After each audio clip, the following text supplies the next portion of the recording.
ফারহান, আরে সুমি, কি ব্যাপার? তুমি আমার এত জরুরি আসতে বললা, কি হয়েছে তোমার? ফারহান, আমার না বিয়ে ঠিক হয়ে গেছে। কি? তোমার বিয়ে ঠিক হয়ে গেছে? এখন আমি কি করব? মানে আমি বুঝতে পারতেছি না, সত্যি? কি করবা মানে বুঝো না?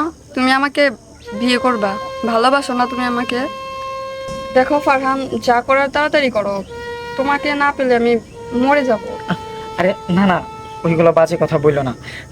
আচ্ছা ঠিক আছে, আমি দেখতেছি, কিন্তু তুমি জানো তো আমি এখনো লেখাপড়া করতেছি। আমি কোনো চাকরি নাই আমার, আমি কোথায় গিয়ে তোমাকে রাখবো, কিভাবে রাখবো?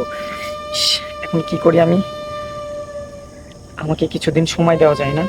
দেখো, সেটা তোমার ব্যাপার। তুমি যদি আমাকে বিয়ে না করো তাহলে তুমি আমাকে সারা জীবনের জন্য হারাইবা। না না, আমি তোমারে হারাইতে চাই না। তোমারে না পেলে আমি নিজেই মারা যাবো। এখন আমি কি করবো আমি বুঝতে পারতেছি না। আল্লাহ, তুমি এই কোন পরীক্ষার ভিতরে আমারে ফালাইলা?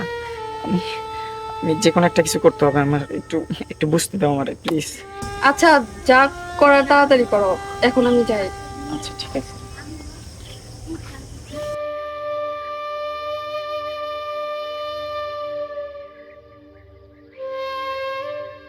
ইস, এখন আমি কি করি? কারে বলি? মারে বলবো? না না, মারে বলা যাবে না। মারে বললে এটা নিয়ে অনেক ঝামেলা লাগবে।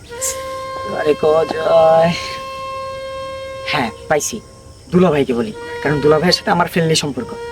হ্যাঁ, এখনই যেতে হবে।